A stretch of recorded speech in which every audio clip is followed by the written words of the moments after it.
sehat. Baik, gimana ibu semuanya kabarnya? Alhamdulillah kita sudah sehat ya. Sehat ya. Baik, Pak. Jadi tujuan kita datang ke sini adalah akan melakukan wawancara kepada Bapak terkait tugas kami, yaitu tugas demonstrasi kontekstual pada modul 3.1 dalam program pendidikan guru tunggal. Jadi tugasnya adalah melakukan wawancara kepada kepala sekolah seperti itu. Apakah Bapak bersedia? Oke, insyaallah bersedia. Baik, terima kasih atas ketersediaan Bapak. Sebelumnya saya akan perkenalkan diri dulu, Pak. Jadi nama saya Ibu Afriana dari CGP Angkatan 11, dan rekan saya Ya, sama Pak dari CGP Angkatan 11. Betul. Jadi itu perkenalan dari kami. Sekarang kita langsung mulai wawancara, bisa ya Pak ya? Ya, bisa, silakan. Baik. Pertanyaan yang pertama di sini yang akan saya tanyakan kepada Bapak adalah selama ini bagaimana sih Bapak itu caranya untuk mengidentifikasi kasus-kasus seperti itu yang terjadi, tapi kasus itu yang merupakan dilema etika seperti itu. Jadi bagaimana caranya Bapak untuk mengidentifikasinya? Baik, mungkin saya akan menjawab sejauh yang sudah saya alami dan saya lakukan di sekolah saya di sini terkait dengan penanganan kasus-kasus yang terjadi di sekolah terkait dengan dilema etika. Di sini saya terlebih dahulu melakukan mengidentifikasi dulu kasus tersebut dan fokus pada dilema apa kasus tersebut terjadi. Apakah kasus tersebut merupakan dilema etika ataupun kasus tersebut merupakan bujukan moral. Supaya dalam melakukan identifikasi kita bisa fokus kepada kasus tersebut biar nggak salah lah gitu kan. Iya, betul. Di dilema etika itu yaitu sebagai situasi yang terjadi pada seseorang di mana dia harus memilih, ya kan? Memilih antara dua pilihan. Apakah itu pilihan benar ataupun benar salah kan? Sedangkan untuk tujuan moral itu di mana situasinya kita dihadapkan dengan sesuatu yang sifatnya benar dan salah. Jadi untuk mengidentifikasi apakah kasus tersebut itu masuk dalam kategori dilema etika ataupun bujukan moral, itu dengan melihat kedua aspek yang terlibat. Apabila keduanya sama-sama benar, kasus tersebut sama-sama benar, maka kita berpandangan bahwa kasus tersebut adalah dilema etika. Apabila kasus tersebut termasuk salah satunya itu salah, maka itu bujukan moral. Seperti itu. Jadi intinya kita mengidentifikasi dulu apakah kasus tersebut masuk pada dilema apa. Kan? Jadi seperti itu saya menerapkannya seperti itu di sekolah.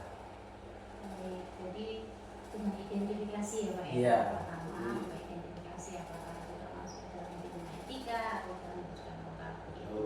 Baik, kita ke pertanyaan yang selanjutnya ya Pak ya. Pertanyaan selanjutnya, jadi selama ini bagaimana sih Bapak itu menjalankan pengambilan keputusan di sekolah Bapak, terutama untuk kasus-kasus di mana ada dua kepentingan yang sama-sama benar seperti itu, kemudian atau kepentingan yang sama-sama mengandung nilai kebajikan seperti itu. Jadi yang kita tanyakan adalah bagaimana cara menjalankan pengambilan keputusan itu. Baik. Itu merupakan dilema ya. Ya, jadi untuk pengambilan keputusan di mana dilema etika yang kedua-duanya itu sama-sama benar, dan itu biasanya itu saya melakukan perbandingan kan gitu, membandingkan dulu seberapa aspek untuk memilih salah satu yang terbaik. Kayak gitu. Aspek yang terbaik. Kemudian kalau kedua-duanya itu benar, biasanya jika ditinjau dari aspek kepentingan, ya kan, ini dua-duanya udah benar ini. Tapi kita tinjau dulu dari aspek kepentingannya. Kepentingannya itu seperti apa? Yang terlibat, kita dahulukan kepentingan yang memberikan dampak luas gitu, bagi masyarakat ataupun bagi peserta didik. Intinya kita mengidentifikasi secara luas dulu, apakah itu kepentingannya perorangan atau orang banyak kan gitu. Karena ini sama-sama benar kan gitu. Selain itu juga kita mendorong kepentingan yang berdampak pada masyarakat ya. Itu saya menggunakan aspek seperti kita melihat dampaknya ini ke jangka panjang ya. Jadi kita lihat dulu, kita keputusan yang kita ambil ini dampak jangka panjangnya seperti apa. Ataupun jangka pendek, kepentingan yang diutamakan ya harus memiliki efek yang jangka panjang. Jadi ketika mengambil keputusan, kita perhitungkan dulu jangka panjangnya dari dampak keputusan yang diambil tadi. Nah, tentunya ya prosesnya itu ya kita tetap berkolaborasi dengan tukang sejawat, kita mengidentifikasi dari awal tadi itu, dan kita komunikasikan dengan tukang sejawat. Jadi nggak serta-merta saya sendiri gitu kan. Jadi perlu komunikasi antara keluarga sekolah, masalah-masalah yang terjadi seperti itu. Dari pengambilan keputusan yang Bapak terapkan tadi, saya ingin tahu langkah-langkah atau prosedur seperti apa yang bisa dilakukan selama ini. Oh iya. Ya tadi sudah sedikit ya dicuplik. Jadi ketika pengambilan keputusan, yang pertama itu saya melihat dari kasus keterkaitan individu siapa saja. Jadi siapa saja individu yang terlibat kan gitu dari kasus tadi. Kemudian sejauh mana kepentingan yang akan dicapai. Selanjutnya apakah ada kepentingan yang bertentangan kan gitu di situ. Kemudian menginvestigasi, melakukan investigasi terkait dengan pengumpulan data. Kita kumpulkan datanya, kemudian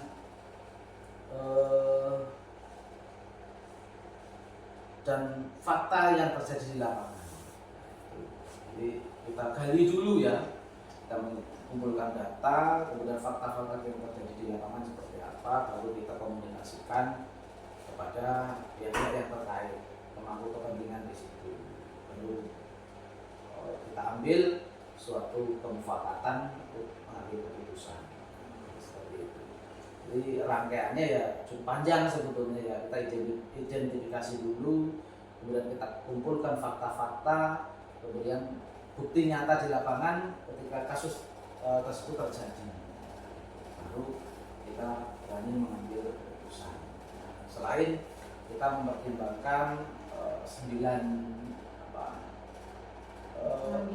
pengambilan keputusan itu tetap ya, itu kita coba jalankan kan agar keputusan yang kita ambil ini betul-betul tidak menimbulkan masalah baru kan seperti itu. Begitu ya Pak ya. Baik, jadi kita ke yang selanjutnya. Jadi selama ini di dalam apa ya, di kepala sekolah itu hal apa saja sih yang selama ini Bapak anggap sebagai hal yang efektif gitu, efektif di dalam pengambilan keputusan gitu, tetapi pada kasus-kasus dilema etika, ya. Hal yang efektif seperti itu Pak. Iya, ya jelasnya ketika kasus dilema etika yang paling efektif itu menurut saya ya selama ini adalah berupa seberapa besar dampak dan seberapa lama efek jangka efek jangka panjang dari pengambilan keputusan tersebut. Gitu. Kemudian di samping itu juga saya harus dapat memilih dan memilah solusi demi solusi yang disampaikan untuk kami jadikan sebuah jawaban yang dapat diterima oleh semua orang. Jadi dipilah dulu kan gitu. Kita pilah dulu, terus cari solusi yang kita jadikan jawaban yang dapat diterima oleh semua orang. Jadi intinya keputusan yang kita ambil itu sudah nantinya bisa diterima oleh semua pihak. Jadi memilah-milah seperti Iya. itu ya Pak ya. Setelah itu baru mencari solusi. Solusi. Baik Pak, dari hal yang efektif tadi yang menentukan, kemudian memilah-milah, kemudian menemukan solusi tadi, yang ingin saya tahu hal apa saja yang selama ini merupakan tantangan dan pengambilan keputusan pada kasus-kasus dilema etika. Tantangan ya. Iya Pak. Yang jelas tantangan yang paling besar itu adalah datang dari pihak yang terlibat. Jadi ketika kita mengambil keputusan itu kan kita melibatkan pihak-pihak. Nah, di mana yang menjadi tantangan itu menyamakan persepsi dari apa kasus yang kita tangani.